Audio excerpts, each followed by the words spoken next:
South Sulawesi became the stage for one of the bloodiest military actions committed by Dutch special troops. According to the Indonesian government, 40,000 people were executed between late 1946 and early 1947. But Dutch figures mention a few thousand. It was the worst atrocity committed by the Dutch in Indonesia.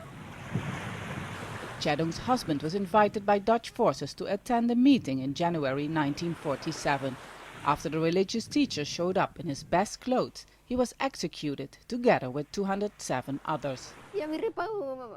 I had just married him. He wanted to build us a big house and promised to take me to Mecca. We had so many plans together, but nothing ever happened because he was murdered.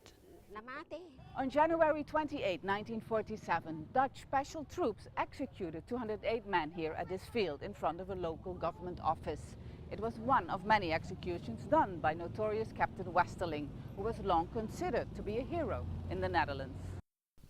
Trying to wipe out resistance against Dutch colonization, Westerling and his troops held summary executions in many villages for a period of 3 months.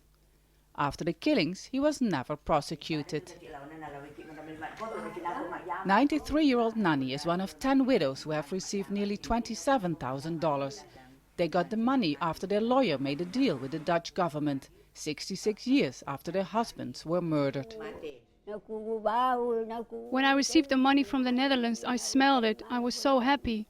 But when I was smelling it, I could not forget what happened to my husband. I was so sad.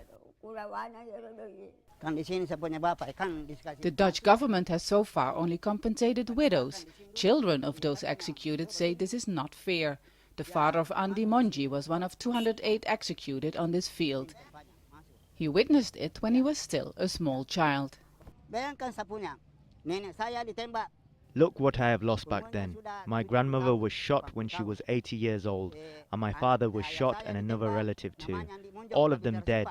They should be able to imagine how I as a child have suffered because of this. The widows are invited to attend the ceremony where the Dutch ambassador will apologize. But they say because of their age, all of them are in their late 80s and 90s, it's difficult for them to attend. They hope Dutch government officials will come to them in person and apologize. Vaessen, Jazeera, South Sulawesi.